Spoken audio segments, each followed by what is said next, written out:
नमस्कार फ्रेंड्स. मी परत आलेली आहे आणि हो, आज आपण बघणार आहोत पाहिले मी तुला या कथेचं भाग 3. जसं की आपण आत्तापर्यंत पाहिलेलं आहे की अमू छोट्याशा गावातून मुंबईत आपले स्वप्न पूर्ण करण्यासाठी आलेली आहे. पण काही वाईट अनुभव येतात तिला, तसेच चांगलेही अनुभव येतात. परांजपे आजोबा भेटतात तिला आणि आता पुढे बघूया आपण की कुलकर्णी जे तिचे बाबांचे फ्रेंड्स आहेत, जे त्यांनी तिला इथे राहण्याची सोय करणार आहेत, त्यांना भेटून पुढे काय होतं ते. चला तर मग. Stories on Mike. Stories on Mike. Stories on Mike.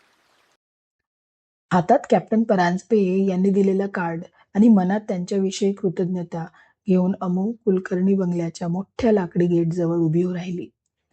गेटच्या आता छोटासा बगीचा होता. त्यात काही फुलझाडं मलूल होऊन माना खाली घालून उभी होती. जणू काही अमूच्या मनस्थितीचं प्रतिबिंब दाखवत होती. बंगल्याची रंगरंगोटी बऱ्यापैकी जुनी झाली होती आणि काही ठिकाणी पोपडेही उडाले होते. अमूने एक दीर्घ श्वास घेतला आणि गेट ढकलून आत प्रवेश केला.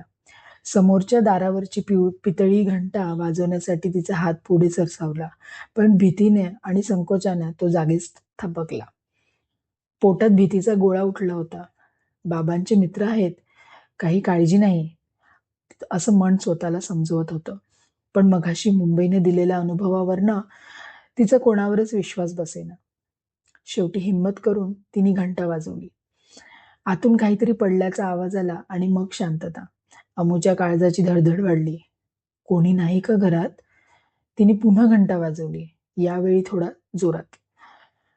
थोड्या वेळाने दार उघडलं.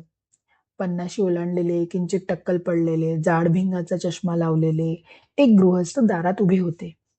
त्यांच्या चेहऱ्यावर प्रश्नार्थक भाव होते. बहुतेक तेच श्री कुलकर्णी असावेत. कोण पाहिजे? त्यांच्या आवाजात थोडा करडा होता. मी मी अमोदिनी प्रभू, प्रभाकर प्रभू बटाटवाड्याचे, त्यांची मुलगी. अमूने अडखळत आपली ओळख सांगितली. प्रभाकर प्रभू हे नाव ऐकताच त्यांच्या चेहऱ्यावरचे भाव किंचित बदलले. अच्छा, प्रभाकरची मुलगी होय, ये आत ये. ते बाजूला झाले. अमू संकोचातच आत गेली. दिवाणखाना मोठा होता, पण त्यात एक प्रकारचा कोंदटपणा जाणवत होता. फर्निचर जुन्या पद्धतीचं आणि धूळ बसलेलं होतं. सगळीकडे एक प्रकारची अवकळा पसरलेली तिला जाणवली. बस, समोरच्या सोफ्याकडे हात दाखवत ते म्हणाले. अमू एका कोपऱ्यात सोफ्याच्या टोकावर कशीबशी बसली. बाबांनी सांगितलं होतं तुमच्याबद्दल. मी मुंबईत येणार आहे, तर तुम्ही मदत कराल म्हणाला. अमूने भीतीभीत बोलायला सुरुवात केली. प्रभाकरने फोन केला होता मागे एकदा. तू मुंबईला येत आहेस असं म्हणाला होता तो. कुलकर्णी काहीतरी आठवल्यासारखं करत म्हणाले. पण माझ्याकडे तुझ्या राहण्याची सोय वगैरे असं काही आपलं बोलणं झालं नव्हतं. त्यांचे शब्द ऐकून अमूच्या पायाखालची जमीनच सरकली. काय? काय म्हणालात काका? तिचा आवाज कंप पावला. बाबा तर मला म्हणाले होते की तुम्ही सगळी व्यवस्था करणार आहात. तिला रडू कोसळणार होतं. कॅप्टन परांजपे यांच्या रूपाने मिळालेला आशेचा किरण विझतो की काय असं तिला वाटू लागलं. अरे, प्रभाकर माझा जुना मित्र आहे हे खरं, पण मुंबईत जागा मिळवणं, राहण्याची सोय करणं किती कठीण असतं हे तुला काय माहिती. माझं स्वतःचं घर जेमतेम आहे, त्यात मी तुझी सोय कुठून करणार? कुलकर्णीच्या आवाजात कोरडेपणा होता. अमूच्या डोळ्यात आता खरोखर पाणी उभं राहिलं. काका, माझी बॅग चोरीला गेली स्टेशनवर. पैसे, पत्ता सगळं गेलं. ते परांजपे आजोबा भेटले म्हणून मी इथवर पोहोचले. माझ्याकडे आता काहीच नाहीये. मी कुठे जाऊ? तिने रडवेल्या स्वरात विनवणी केली. कुलकर्णीने तिच्याकडे कटाक्ष टाकला. त्यांच्या मनात काय विचारचक्र सुरू होतं हे कळायला मार्ग नव्हता. ते काही वेळ शांत राहिले, जणू काही विचार करत असल्याचा आण आणत होते. मग म्हणाले, ठीक आहे, प्रभाकरचा फोन आला होता आणि तू एवढं लांबून आली आहेस. एक काम करता येईल. माझा एक जुना 2 BHK फ्लॅट आहे इथे जवळच. तो सध्या रिकामाच आहे. म्हणजे एक खोली मी माझ्या काही खाजगी सामानासाठी वापरतो. ती तुला उघडता येणार नाही. दुसरी खोली तू वापरू शकतेस. अमुच्या जीवात जीव आला. खरंच काका? हो, पण माझ्या काही अटी आहेत, कुलकर्णी म्हणाले. त्यांच्या डोळ्यात एक विचित्र चमक आली. पहिली गोष्ट म्हणजे खोली अगदी स्वच्छ ठेवायची. तुझं एकही सामान खोली बाहेर म्हणजे हॉलमध्ये किंवा इतर तिथं कुठेही दिसता कामा नये. दुसरी गोष्ट, मी कधीही येऊन खोलीची पाहणी करेन आणि तेव्हा खोली अशी दिसली पाहिजे की जणू तिथे कोणी राहतच नाही.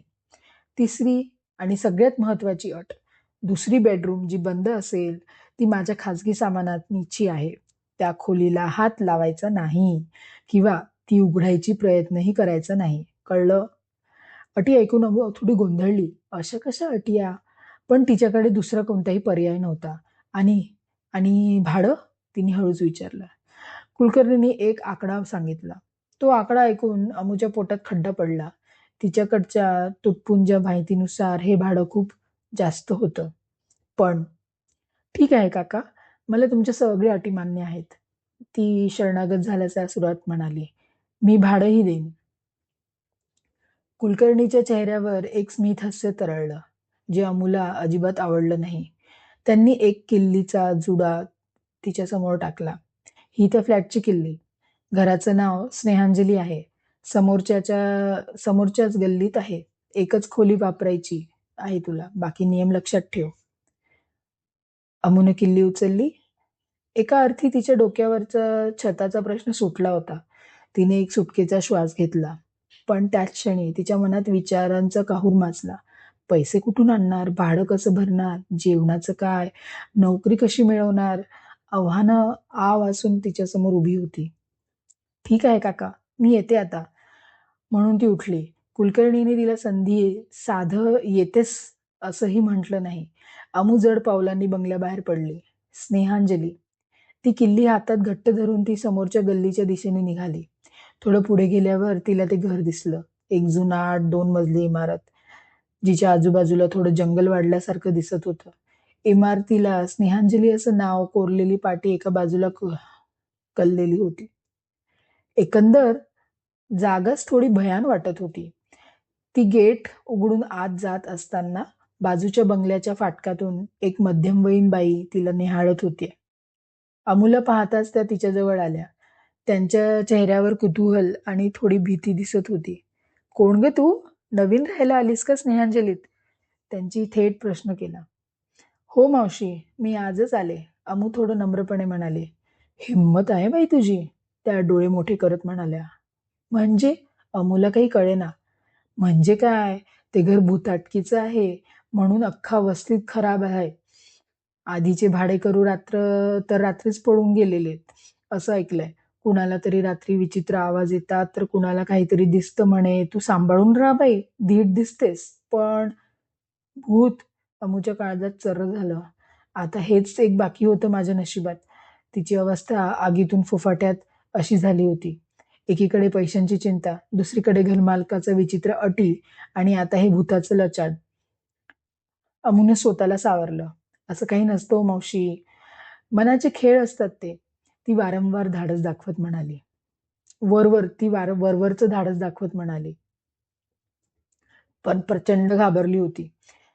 असेल बाई, पण आम्ही तर ते जे ऐकतो ते सांगतो. बरं, मी सरिता, काही लागलं तर आवाज दे, असं म्हणून त्या बाई निघून गेल्या. अमू स्नेहांजलीच्या त्या भयान वाटणाऱ्या दारासमोर उभी राहिली. तिच्याकडे आता दुसरा कोणताही पर्याय नव्हता. काहीही झालं तरी तिला इथेच राहावं लागणार होतं. भूत असो वा काही, मला इथेच राहावं लागेल. बटाटवाड्याहून मी काहीतरी बनण्यासाठी इथे आले आहे. अशा लहानशा गोष्टींवरनं घाबरून कसं चालेल? तिने स्वतःच्या मनाला समजावलं. आणि तसंही भूतासारखं काही नसतंच मुळी.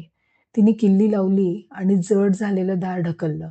आत मिठ्ठ काळोख आणि एक प्रकारचा कोंदट जुनाट वास तिला समोर आला. जड झालेलं ते जुनाट दार कर्र आवाज करत उघडलं आणि अमुने आत पाऊल टाकलं. आत एक प्रकारचा विचित्र कोंदट वास भरलेला होता. जणू कित्येक वर्षापासनं इथली हवा बाहेर गेलीच नव्हती. खिडक्यांच्या तावदानांवर धुळींचे साम्राज्य होतं. त्यामुळे बाहेरचा जेमतेम प्रकाशही आत येताना अडखळत होता. समोरच्या हॉलवर जागेत जुन्या मोडकळीस आलेल्या काही वस्तू एका कोपऱ्यात रचून ठेवलेल्या होत्या. त्यांच्यावर पांढरी चादर टाकलेली होती, जी आता धुळीने राखाडी झाली होती. एका बाजूला एक बंद दरवाजा दिसत होता. कुलकर्णी काकांनी सांगितलेली त्यांची खाजगी खोली. अमूला ती खोली वापरायला दिली होती. ती त्या मानानं बरी होती, पण तिथेही एक प्रकारची उदासी आणि भयान शांतता तिला जाणवत होती. तिने हातातली कापडी पिशवी आणि तुटलेलं चपला खाली ठेवल्या. खोलीच्या एकाच खिडकीतून बाहेर पाहिलं. आजूबाजूला झाडी वाढलेली दिसत होती आणि संध्याकाळी संधीप्रकाश त्या झाडीतून भयावह आकार तयार करत होता. शेजारच्या बाईने सांगितलेली भुताटकीची गोष्ट तिच्या मनात घोळू लागली. बटाटवाड्यात तर अशा बऱ्याच गोष्टी ऐकल्या होत्या आपण. रात्री अपरात्री पिंपळाच्या झाडाखालून जाताना कुणाला तरी बाईच्या रडण्याचा आवाज यायचा. कुणाला पांढरशुभ्र वस्त्र नेसलेली आकृती दिसायची. पण ते सगळं गावात. या मुंबईसारख्या झगमगत्या शहरात जिथे रात्र ही दिवसासारखी जागी असते, तिथे खरं भूत वगैरे असतं? ती स्वतःशीच बोलत होती. तिचं एक मन तिला समजवत होतं, अमू, घाबरू नकोस. भूत बीत काही नसतं. हे सगळं मनाचे खेळ असतात. तू खंबीर राहायचं. तुझ्या बाबांनी किती विश्वासाने पाठवलंय तुला. पण दुसरं मन मात्र त्या भयान शांततेत, त्या जुनाट वाड्यातल्या प्रत्येक आवाजाला प्रतिसाद देत होतं. भिंतींवरची पाल सरकली तरी तिचा जीव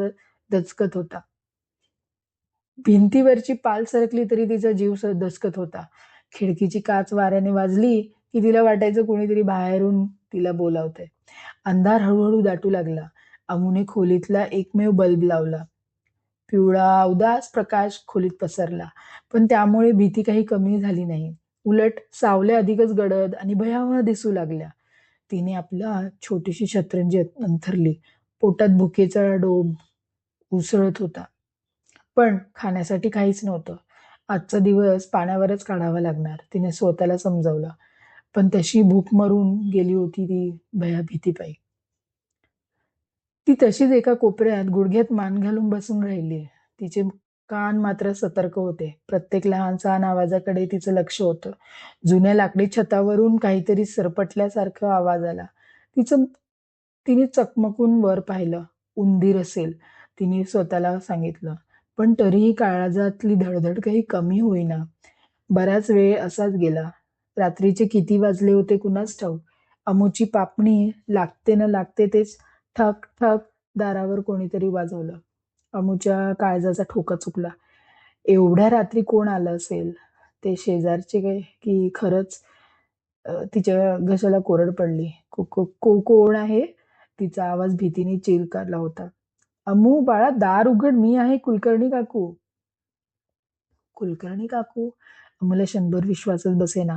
तिने धावत जाऊन दार उघडलं. दारात खरंच कुलकर्णी काकू उभ्या होत्या. त्यांच्या हातात एक जेवणाचा डब्बा होता आणि चेहऱ्यावर मायाळू हसू. अमूला त्यांना बघून इतकं बरं वाटलं की तिच्या डोळ्यात नकळत पाणी आलं.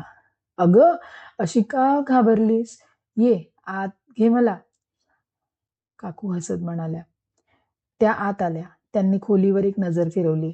बरं आहे, थोडी साफसफाई केलीस तर छान वाटेल राहायला. तुम्ही कशाला त्रास घेतलात काकू? अमू अपराधीपणे म्हणाली. त्रास कसला आलाय त्यात?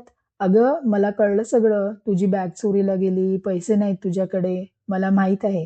हे बाहेरून कितीही कठोर दिसले ना, काकू थोडं हळू आवाजात, जणू काही नवऱ्याबद्दल बोलत असताना असाव्यात तशा म्हणाल्या. तरी आतून तसे नाहीत. पण कधी कधी व्यवहार शिकावा लागतो ना. काळजी करू नकोस. जोपर्यंत तुझ्या पैशांची वगैरे सोय होत नाही तोपर्यंत तू दोन्ही वेळेस आमच्याकडे जेवण करत जा.